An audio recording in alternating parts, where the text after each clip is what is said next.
Si vous avez une liste email, alors vous allez aimer cette vidéo parce que je vais vous partager une astuce qui va vous permettre d'augmenter votre taux d'ouverture. Donc peut-être que vous avez 10% d'ouverture d'email, 20%, 30%. Et le fait d'augmenter ce taux d'ouverture, eh bien, vous allez avoir plus de clics dans vos emails pour que les gens viennent sur votre site internet, sur votre offre et donc forcément plus d'argent.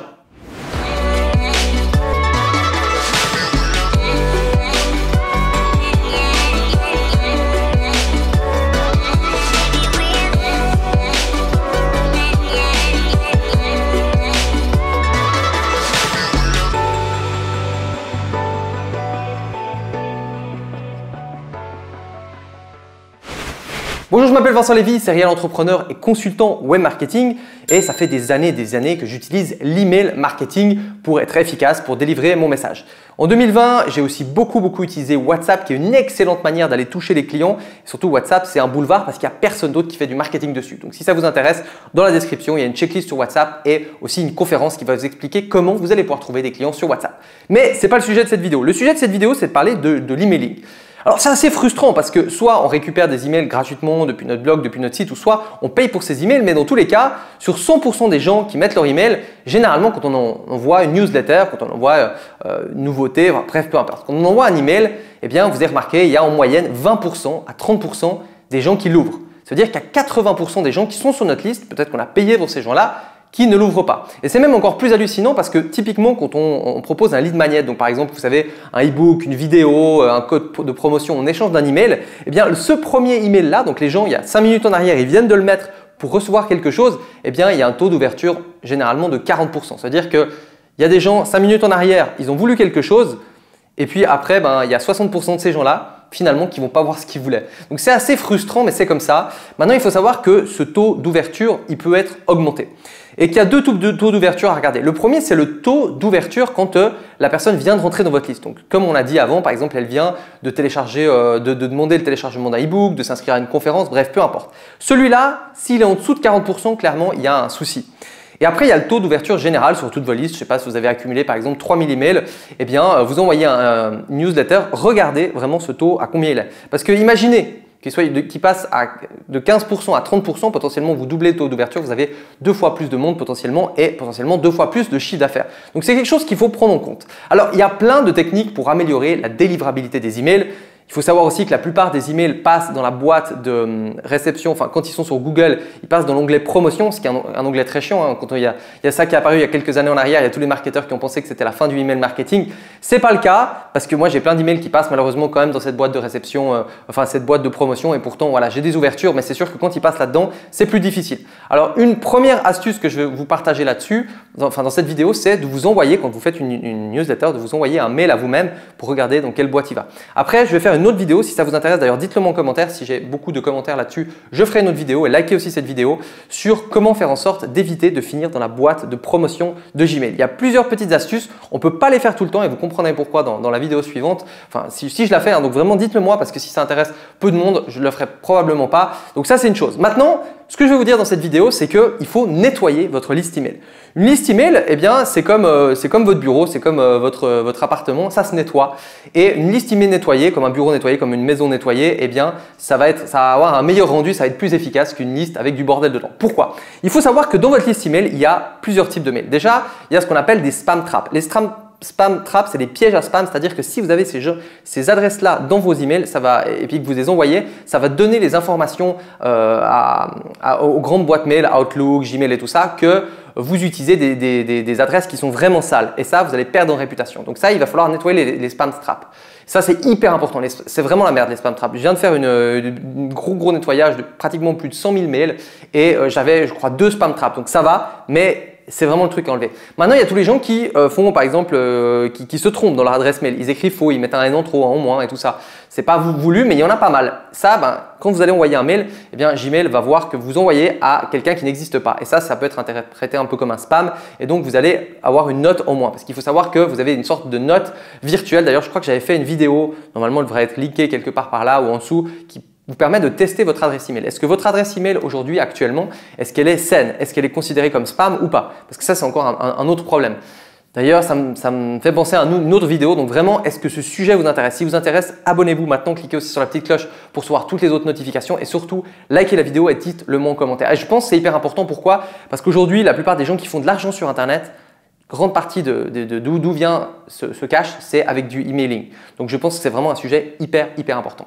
Donc bref, je disais, dans votre liste mail, vous allez avoir des spam traps potentiellement, vous allez avoir des contacts qui sont des mails qui n'existent pas parce que tout simplement ils ont mal été écrits. Il y aura aussi des faux mails, il y a des gens qui mettent des faux mails pour recevoir quelque chose et ça c'est de la merde parce que ça pourrit vraiment votre score et votre délivrabilité et il y aura aussi des mails poubelles, hein, on peut détecter ça. Bref, vous avez peut-être 5%, peut-être 10% de votre base mail qui est, on va dire, sale ou en tout cas avec des mauvais mails et ça va vous pénaliser au niveau de la note et donc du coup si vous êtes pénalisé vous allez avoir un moins bon taux d'ouverture. Voilà pourquoi c'est important de le faire. Alors comment le faire? Ça paraît un petit peu compliqué comme ça et il existe plusieurs services sur lesquels vous allez pouvoir balancer toute votre liste email et ça va analyser des emails.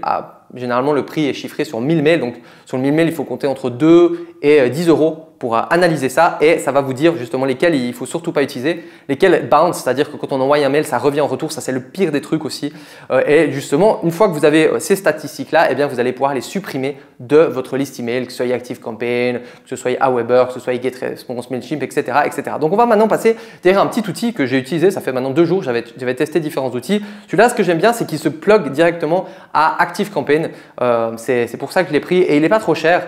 Maintenant, donc ActiveCampaign, je vous recommande vivement d'utiliser ActiveCampaign pour la délivrabilité. C'est le meilleur truc. D'ailleurs, il y a un lien aussi ci-dessous. Si vous voulez prendre ActiveCampaign et en passant par mon lien, vous aurez une petite formation sur ActiveCampaign. Et donc, on va passer maintenant sur ce petit logiciel et vous allez voir que c'est assez facile d'importer une liste, de nettoyer une liste et puis de la renvoyer dans ActiveCampaign. Mais ça peut être aussi un autre autorépondeur. Voilà, alors on est derrière mon ordinateur. Alors j'ai une super qualité de webcam, par contre je tiens à m'excuser, je n'ai pas mon micro professionnel, donc le micro sera peut-être, la qualité son sera peut-être pas incroyable. Donc on est sur un service qui s'appelle debounce.io. Donc là on peut voir des crédits, on peut voir que en fait chaque crédit c'est un email. Donc si vous avez 1000 mails, il vous faut 1000 crédits. On va juste voir le coût, je me rappelle plus, mais c'était plus ou moins, regardez par exemple si vous avez 10 000 emails, eh bien ça vous coûte 15 euros. Donc franchement, bon, c'est relativement pas cher. Est-ce que c'est le meilleur des services? Je sais pas. Moi je trouvais que c'était bien parce qu'en fait on pouvait le connecter à ActiveCampaign. En fait, à la fin, j'ai pas utilisé ActiveCampaign. Enfin, j'ai même pas utilisé cette fonction-là. Je vais vous expliquer pourquoi. Donc là, si je vais sur Bulk, pourquoi il me fait ça? Voilà, Bulk Validation. Ok, on voit différentes listes. Donc j'ai testé. Et donc là, on voyait par exemple, j'ai apporté cette liste-là, ou bien par exemple cette liste-ci, et on voit donc 4700 personnes.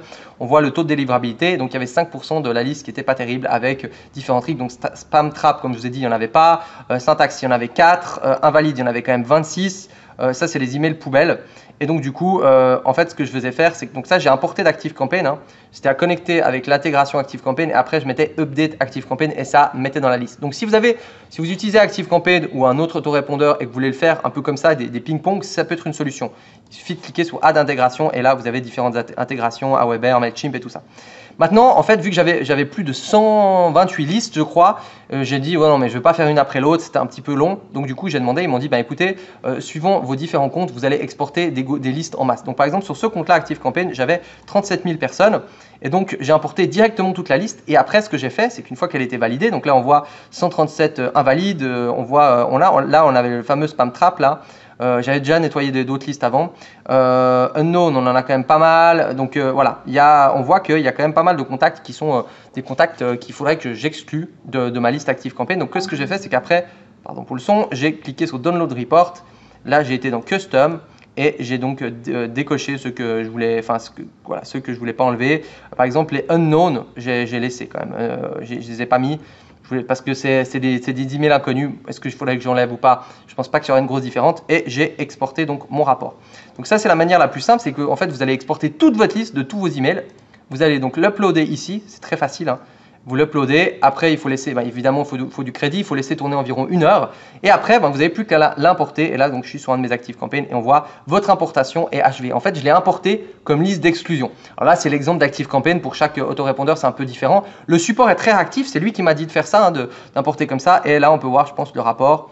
eh bien du coup j'ai eu 471 emails importés qui étaient vraiment des mauvais emails et qui nuisaient à ma réputation. Donc voilà, ma liste est propre, je l'avais déjà fait il y a quelques temps en arrière avec un autre service, donc c'est pour ça qu'il n'y en a pas non plus beaucoup sur ces 37 000, mais ça veut dire aussi que j'ai quand même une liste de qualité et déjà juste en faisant ça, eh bien j'ai pu avoir un bon nettoyage. Après il y a plein de petites infos, il y a plein de petits trucs en plus, des statistiques et tout ça. Moi je l'ai utilisé vraiment pour le nettoyage et voilà, c'est un service que je conseille, je suis assez content du truc, le support est bien, mais je vous conseille l'astuce, vous importez tout d'un coup, vous exportez tout ce qui est mauvais et puis vous allez uploader sur votre autorépondeur tout ce qui est mauvais pour soit supprimer, soit moi j'ai mis en liste d'exclusion sur ActiveCampaign. Voilà, alors j'espère que vous avez compris l'importance de nettoyer une liste mail. En plus, il n'y a pas besoin de le faire tous les mois, hein. Honnêtement, enfin, il y en a qui pourraient le faire tous les mois. Moi, je le fais généralement 2 fois par année et généralement, vous verrez bien, si dans votre rapport, vous voyez qu'il y a des chiffres alarmants, c'est peut-être que voilà, il y a un vrai problème au niveau des mails que vous récupérez. Là, il faut le faire un peu plus souvent. Pour le coup, moi, j'avais quand même une liste assez propre, donc je le fais un peu moins souvent. Et encore une fois, si vous voulez d'autres astuces pour tout ce qui va être de l'emailing, dites-le moi en commentaire. Posez-moi vos questions, likez cette vidéo et si vous voulez d'autres vidéos sur le business, sur la délivrabilité, sur plein de petits hacks, de petits conseils qu'on ne dit pas forcément ailleurs, qui vont vous permettre chaque fois de grappiller 10% par là, 5% par là, plein de petites optimisations pour booster votre business, eh bien abonnez-vous et surtout cliquez sur la petite cloche, sinon vous ne verrez pas forcément les notifications des nouvelles vidéos.